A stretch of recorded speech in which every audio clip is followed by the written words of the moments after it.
বন্ধুরা সবাই কেমন আছো? বন্ধুরা আজকে তোমাদের আপন মায়ের সাথে রাতে কাজ করার অসাধারণ একটি সত্য ঘটনা বলবো। গল্পটি শেষ পর্যন্ত শুনলে তোমরা বাধ্য হবে হাতের কাজ করতে। না হলে সবাই আমাকে কাজ করে দিয়ে যাবে, আমি বাধা দেব না।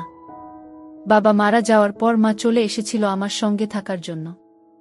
আমরা একটি ছোট দুখানা ঘরের বাড়ি ভাড়া করে থাকতাম। মার তখন কতই বা বয়স, ৪৫ হবে। আমার দাদা কলকাতায় চাকরি করে, আর বোন সেখানেই পড়াশোনা করে। আমার পড়াশোনায় সুবিধে হবে বাড়িতে কেউ রান্না বান্না করে দিলে, তাই মা আমার সঙ্গেই থাকা মনস্থ করেছিল। মার তখন ভরা জোয়ার, গায়ের রং ফর্সা, এমনিতে ছোটখাটো, তবে সুন্দর করে সাজলে লিপস্টিক লাগালে লোকজন ঘুরে তাকানোর মতো চেহারা। বিশেষ করে স্নান করে বেরিয়ে আসার সময় যখন চুল ঝাড়ত, তখন দারুণ লাগত। মায়ের দিকে তাকিয়ে আমার চোখ থমকে যেত। চোখ সরিয়ে নিতাম মা কিছু বোঝার আগে। মা এমনিতে পড়তে ভালোবাসে, দিল্লির গরমে তো বটেই। আর শাড়ির মধ্য দিয়ে যখন মায়ের উঁচু হয়ে ওঠা দেখতে পেতাম, তখন আমার ভেতরটা ধক করে উঠত।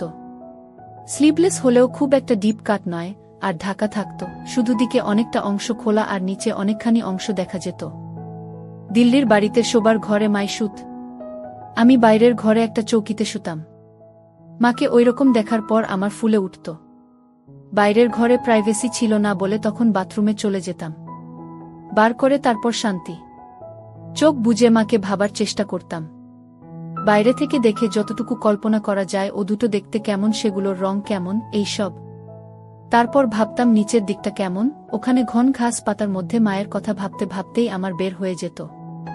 কিন্তু বাইরে আসার পর আবার যখন মাকে দেখতাম, তখন আবার ফুলে উঠত আমার।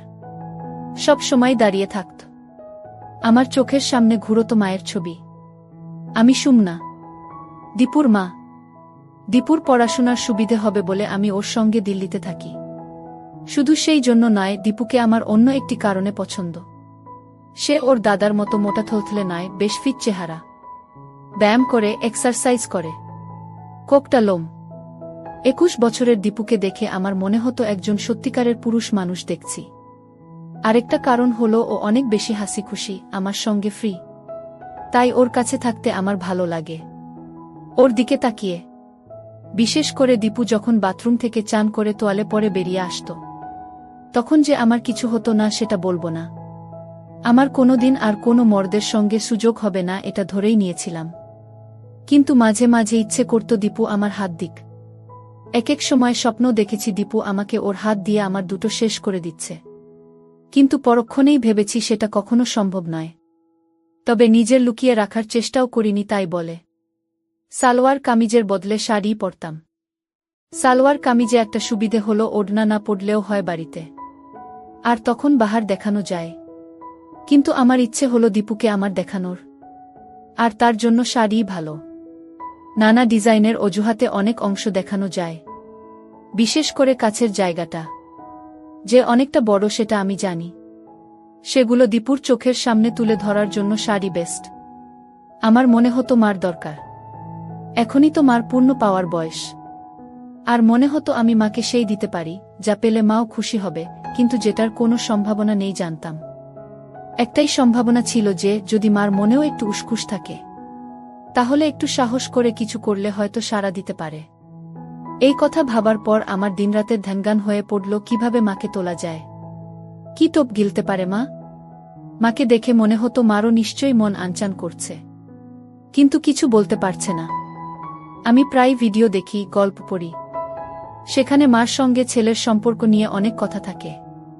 ছবি ভিডিও তো আছেই, কিন্তু কি করে ওই অবস্থায় পৌঁছাবো সেটার কুল কিনারা পাচ্ছিলাম না। একবার মনে হলো রাত্রিরে মা শোবার ঘর থেকে রান্নাঘরে যায় জল আনতে বা পরের দিনের রান্নার জিনিস গোছাতে।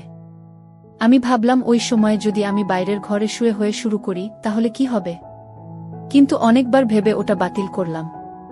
মা যদি উল্টো রেগে যায়, আমি যে স্বপ্নে বিভোর হয়ে থাকতাম সেটা হলো মা আমার সামনে নিজেকে ধরছে আর চাইছে আমি মার সঙ্গে। কল্পনা করতাম মা আমার সামনে একদিন রাতে এসে দাঁড়াবে, বিয়ের সাজের বুয়ের মতো, তার একটা একটা করে আমাকে দেখতে দেবে, যেন মা নিজেকে প্রেজেন্ট করছে, সবাই যেমন করে ক্লায়েন্টের সামনে। কিন্তু আমাদের সম্পর্ক ঠিক বাবু আর ওদের মতো হবে না। হবে প্রেমের, ভালোবাসার। মার মুখে চোখে লজ্জা থাকবে, প্রেম নিবেদনার গরম ভয় শরম সবকিছু মেশানো থাকবে। আর তারপর মা দেখাবে, টেনে ধরে দেখিয়ে দেবে। আমার স্বপ্নে আমি তখন উঠে মার হাত ধরে আমার উপর রাখব। এই সব ভাবি আর দীর্ঘশ্বাস ফেলি। প্রশ্নটা হলো কিভাবে মাকে দেখাব? কোন অজুহাতে? একবার দেখলেই আন্দাজ করতে পারব মার মনে কোনো সুপ্ত ইচ্ছে আছে কিনা। একবার ভাবলাম আমি যদি কোনো ভাবে মাকে ভিডিও দেখাতে পারি, ছবি বা ভিডিও, তাহলে হয়তো ওইদিকে মন যাবে ভাববে। কিন্তু সেটারই বা সুযোগ কোথায়? তখন ভাবলাম আরেকটু সাধারণ ব্যাপার থেকে শুরু করা যাক। একেবারে ভিডিওতে না গিয়ে যদি গোছের কিছু দেখাই, তাহলে মা কিছু টের পাবে না। আর আজকাল তো সেগুলোর কোনো অভাব নেই। প্রথমে একটু দাম দিয়ে হলেও ফ্যাশন ম্যাগাজিন রাখতে শুরু করলাম, যাতে কম মহিলার ছবি দেখে মায়ের মনে সুপ্ত বাসনা জেগে ওঠে। বিভিন্ন ডিজাইনের পাতাগুলো যে মা দেখছে সেটা লক্ষ্য করেছিলাম। একদিন সেরকম একটি ছবির দিকে তাকিয়ে থাকার সময় আমি বললাম, এই রকম একটা বানিয়ে নাও না তুমি। কথাটা শুনে অবাক হয়ে তাকিয়েছিল মা। এই প্রথম আমার মুখে কথা শুনে। আমি বললাম, তোমাকে ভালো দেখাবে। ছবিটা কাছে টেনে নিয়ে দেখলাম ছবি, কিন্তু অংশটা বেশ কিছু কাটা, আর দিকটাও লোকাট। আমি বললাম, তোমার পড়তে ইচ্ছে করছে। দীপু ওই ম্যাগাজিনগুলো আনতে শুরু করায় আমি খুব খুশি হয়েছিলাম। হয়তো দীপুও আমার দেখতে চায়, কাছে আসতে চায়, একটা অজুহাত খুঁজছে এমন মনে হয়েছিল। আমি দীপুর সামনে বসেই পাতাগুলো ওল্টাতাম যাতে ওর নজরে পড়ে। এই ছবিটা আমি অনেকক্ষণ ধরে দেখছিলাম, তাই সে কাছে এসে বলেছিল, এরকম পড়তে চাই কি না। দীপুর কথা শুনে মনে হয়েছিল দীপুকে আমার দিকে টানার চেষ্টা করব, ওকে তুলব। মা ছেলের মধ্যে সম্পর্কের সংস্কারটা একটা দূরত্ব আনবে ঠিকই, কিন্তু যদি ঠিক ঠিক কাজ করে যাই, তাহলে হয়তো সে আমাকে মা নয়, একজন মহিলা হিসেবে ভাবতে পারে। মহিলাও না, আমি সেই মুহূর্তে চাইছিলাম দীপু আমাকে একজন নষ্ট মেয়ে ভাবুক, যাতে তার মনে কথা জড়ো হয়। এই সব ভেবে আমার শক্ত হয়ে যেত, আর ভাবতাম কখন সেখানে দীপুর আঙুলের পাব। মা আমতা আমতা করে বলল, জাহি কি বলছিস, লোকে কি বলবে? আমি বললাম, কেন, লোকে বলার কি আছে? তোমার কি এমন বয়স? দেখো, এরকম ভালো লাগবে। কথাটা শুনে মা লজ্জা পেল, মুখ লাল হয়ে গিয়েছিল এক মুহূর্তের জন্য, ধ্যাত বলে ছেড়ে দিয়েছিল। কিন্তু আমি ছাড়িনি। আমি বললাম, তোমাকে বানিয়ে দেব, ওটা হবে আমার গিফট। তারপর বললাম, চলো ওরকম একটা শাড়ি কিনে আনি। মা বলল, ও বাবা, আমি ট্রান্সপারেন্ট শাড়ি পরে বেরোতে পারবো না। আমি বললাম, ঠিক আছে, বাইরে পড়তে হবে না, কিন্তু তুমি একেবারে সাজবে না, সেটা হয় না। তুমি একটু সাজুগুজু করলে তোমার মন ভালো থাকবে। এতে লাভ হয়েছিল। একদিন মা কাজ করতে করতে হঠাৎ বলল, আচ্ছা দীপু, আমি খুব মোটা হয়ে গেছি না? মা উপর থেকে সরিয়ে আমাকে দেখানোর চেষ্টা করছিল, গলা একটু আড়ষ্টতা। বুঝলাম মা অনেক ভেবে এই প্রশ্নটা করেছে, হয়তো আমাকে তার দেখাতে চায় এই কথা বলে। কারণ তখন নিচে উদ্ধত দেখা যাচ্ছিল, একটা পরিষ্কার দেখা যাচ্ছিল। আমি বললাম, না মানে কেন বলতো? না রে, কেমন একটা থলথলে হয়ে গেছি। ম্যাগাজিনের মডেলের ছবি দেখে তোমার এই কথা মনে হচ্ছে? মা মাথা নেড়ে সায় দিল। কি করি বলতো? কি আবার? এক্সারসাইজ করো, ওটা তো জমেছে, চলে যাবে। কি এক্সারসাইজ করব বলতো? আমি ওই জিম টিমে যেতে পারবো না। ঘরে বসে কিছু করলে কমবে, ঘরে বসেই আমি এক্সারসাইজ করতে পারো তো? এই বলে ভাবলাম একটা সুযোগ নেই। বললাম, কিন্তু তার জন্য অন্য জামা পরতে হবে, পরে তো আর ওসব করতে পারবে না। কি জামা? আমি সাহস করে বললাম, তাহলে পায়ে শাড়ি জড়িয়ে যাবে না? কথাটা উচ্চারণ করার সময় আমার রক্ত গরম হয়ে উঠেছিল। আমার হাত রেখে মার দুটো দেখানোর ভঙ্গিতে বললাম, এগুলো শক্ত করে আটকে রাখতে হবে তো। মার বোধহয় কথা মনে ধরেছিল, কাছে এসে বলল, কোথায় কিনি বলতো? আমি বললাম, এগুলো তো অনলাইনেই পাওয়া যায়, এখান থেকেই অর্ডার করে দিচ্ছি। বলে ল্যাপটপটা কাছে আনলাম, পাশে বসার ইঙ্গিত করে বললাম, এখুনি করে দিচ্ছি। মা যেন লজ্জা পেল একটু, বলল, না না, আমি নিজে কিনে নেব। কিন্তু কোনো দোকানে পাবো রে? দূর, কোথায় খুঁজতে যাবে? সব দোকানে পাবেও না, এখুনি হয়ে যাবে, এসো। শুনে মা কাছে এসে বসল। আমি অনলাইন স্টোরসের সাইট খুলে সার্চ করলাম। মডেলদের ছবি ফুটে উঠল, নানান ভঙ্গিতে পোজ করা। যেন খুব সাধারণ কথা বলছি সেই ভঙ্গিতে বললাম। মা একটু থতমত খেয়ে গেল এই ডিরেক্ট প্রশ্নে। তারপর আমার দিকে না তাকিয়ে বলল। আমি সুযোগ বুঝে একবার মার দিকে তাকিয়ে নিলাম। কোনো দরকার ছিল না, তবু মাকে বোঝাবার জন্য যে আমি মার দেখতে চাই। মা টের পেয়ে গুছিয়ে বসল, কিন্তু ঠিক পরের মুহূর্তেই মা হাত তুলে চুলে দিতে লাগল, আর আমি মার সব পরিষ্কার দেখতে পেলাম। তখন আমার গরম হয়ে গিয়েছিল। মা যে ভঙ্গি করছে সেটা স্পষ্ট বুঝতে পেরেছিলাম।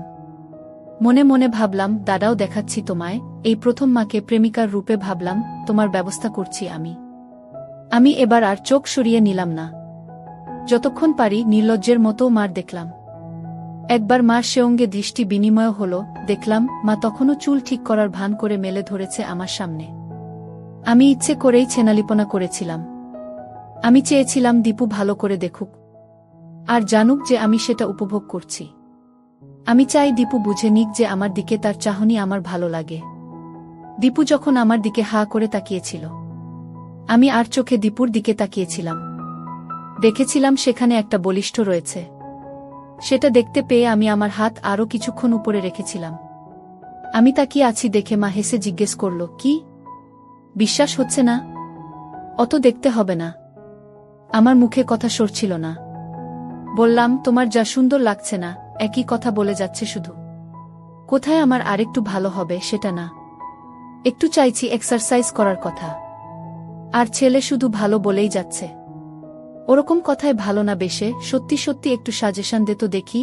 তারপর বলল, আচ্ছা শুনেছি নাকি নাচ প্র্যাকটিস করলে কমে? সবাই বলে বেলি ড্যান্সিংয়ের কথা, কমে যায় নাকি? আর নাচটাও শেখা হলো? কি বলিস তুই? আমি জানতাম দীপু লুকিয়ে লুকিয়ে ড্যান্সিংয়ের ভিডিও ক্লিপ দেখে, তাই এই কথা তুলেছিলাম। ড্যান্সিং শিখলে আমার দুটো লাভ ভালো হবে, আর দীপুকে দুলুনির নাচ দেখিয়ে আমার দিকে আকৃষ্ট করব। কোনো মেয়ে যদি নিয়ে কম কাপড় পরে ড্যান্সিং করে দেখায়, তাহলে যে কোনো পুরুষ ঘায়েল হতে বাধ্য। এর মতো নাচ পৃথিবীতে নেই, আর এতে কম পড়ার হাজার অবকাশ আছে, অজুহাত আছে।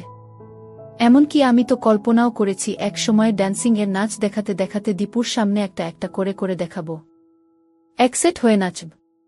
তখন কি আর আমাকে ছাড়া ওর আর কোনো গতান্তর থাকবে? আমি তো মনে মনে কস্টিউমগুলোও ভেবে রেখেছি। পায়ের দিকটা স্লিট করা থাকবে যাতে দেখা যায়, আর দিকটা যত হয় তত ভালো। আমার কত দিনের ইচ্ছে একের পর এক দীপুর সামনে নিজেকে দিই। কেমন মনে হয় এটা হলেই আমি ধন্য হব। আমার তখন শুধু একটা ধ্যানগান, কিভাবে দীপুর সামনে হব। আর দীপু আমাকে ইচ্ছে মতো ওর শক্তসমর্থ কাছে আত্মসমর্পণ করাটাই আমার হয়ে দাঁড়িয়েছিল তখন। কিন্তু তার আগে ওকে একটু তাতিয়ে তুলতে চাই, যাতে আমি যখন ওর সামনে নিজেকে ধরব সে যেন ঠিকমতো রেসপন্ড করে। এ দেখি মেঘনা চাইতে জল। আমি কোথায় মাকে ড্যান্সারের রূপে ভেবে মারি, আর এদিকে মা নিজেই প্রস্তাব দিচ্ছে ড্যান্সিং করবে। না, মার তাড়না এবার টের পাচ্ছি। কিন্তু আমিও এত সহজে কাবু হব না। ব্যাপারটাকে আরও এগিয়ে নিয়ে যাওয়া যায় কি না দেখা যাক, আমি ভাবলাম। বললাম, এটা তো খুব ভালো আইডিয়া। আমিও শুনেছি, কিন্তু কোথায় শিখবে? এই কাছেই একজন শেখায়। আমি কথা বলেছি, আমার একটা কিছু শেখা হবে, এক্সারসাইজও হবে। কিন্তু এত ভাবছ কেন? আরে তোর দাদাবোন তো শুনেই রেগে যাবে, মা ড্যান্সিং করছে। আর চারপাশের লোকজন আছে না, একটু ওই নাচ কি না। শোনো, তুমি তো আর কোথাও পারফরম্যান্স দিতে যাচ্ছ না, কাউকেই জানানোর দরকার নেই। সেটাও ঠিক, শুধু ক্লাসের লোকজন দেখবে, আর কেউ না, আমিও না। মা তখন এগিয়ে এসে আমার বলল, ও আমার সুইট বেবি, অফকোর্স তুই চাইলে দেখাব। আমি ততক্ষণে ল্যাপটপ খুলে ইন্টারনেটে কিছু ড্যান্সিংয়ের ছবি সার্চ করলাম। মা কাছে এসে বলল, এই দেখ, কোনো নেই। মা দেখাচ্ছিল আর আমি দেখছিলাম। মার দিকে তাকিয়ে বললাম, তোমাকে কিন্তু হেভি লাগবে। আমার মা চোখ মেরে বলল। আমি অপ্রস্তুত হয়ে কিছু বলতে যাচ্ছিলাম। মা হালকা হেসে বলল, আমি জানি তুই কি ভাবছিস। আমি বললাম, আচ্ছা তোমাকে একটা জিনিস বলবো। মা রাগ করবে না তো? মা অবাক হয়ে বলল, না। কি রাগ করবে না বলো? আরে বাবা, করব না, বলতো দেখি। তুমি এখন থেকে প্লিজ ইউজ করো না তোমার হাতের নিচে। শয়তান ছেলে বললেই হলো। কেন? মায়ের মুখে কথাটা শুনে আমার আরও শক্ত হয়ে উঠেছিল। বললাম, তুমি কাটবে না, আমি হেয়ার রিমুভার এনে দেব। দেখো, ড্যান্সিং করবে, আর ওরকম খড়খড়ে না। এবার মা হালকা হাসল। বলল, একজনের দেখছি আমার নিয়ে রিসার্চ করা হয়ে গেছে। এত নজর ছেলের? কোনো ফাঁকে দেখিস রে এত? আমি বললাম, আবার কিসের? মা তখন আলতো করে কপট রাগ দেখিয়ে গালে চড় মারল। আমি তোর মা না? মার দিকে কুনজর দিতে হয়, কোথায় কুনজর দিলাম? আমি মজা করার চেষ্টা করলাম, শুধু নজর দিয়েছি, ব্যাস। তারপর বললাম, রাগ করলে? আমি জানতাম মা ইচ্ছে করেই করছে, তবু ভান করলাম কিছু জানি না। না রে বাবা, আমাকে দেখার লোক বলতে তো একমাত্র তুই আছিস। কিন্তু আমি ওসব ইউজ করব না যদি না তুই কিনে দিস। আমি এখুনি নিয়ে আসব বললাম। আমি চাই না তুমি কখনো, তোমার ওখানের স্কিন খারাপ হয়ে যাবে, শক্ত খড়খড়ে হয়ে যাবে। তারপর গলা আরও নরম করে বললাম, প্লিজ দেখো, তোমার নিজেরই ভালো লাগবে। সন্ধেবেলা জিজ্ঞেস করেছিল, মা আলতো করে জানালো, হ্যাঁ। আমি ভঙ্গিতে বললাম, আর কখনো ওসব ইউজ করবে না। তোমার নিজের ভালো লাগছে না? তারপর বললাম, একটু জ্বালা করছে, তাই না? মা যখন বলল, হ্যাঁ করছে, তখন মার কাছে গিয়ে হাতে একটু হাত দিয়ে বললাম, ওই একটু সহ্য করো, ব্যাস।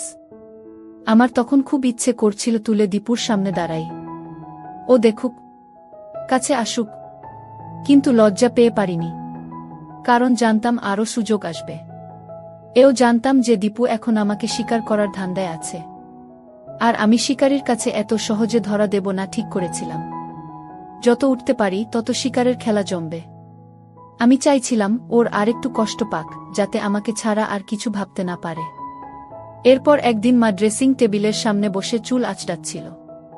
আমি পেছন থেকে মার কাঁধে হাত রেখে বললাম, চলো তোমার চুলের স্টাইল বদলাই, একটু অন্যরকম করে কাটিয়ে এসো, আর একটু ডাইও করিয়ে নাও, কয়েকটা জায়গা শুধু, ভালো লাগবে। আর এই নাও তোমার জন্য একটা লিপস্টিক এনেছি, বলে মায়ের ফেভারিট রঙের একটা লিপস্টিক হাতে তুলে দিলাম।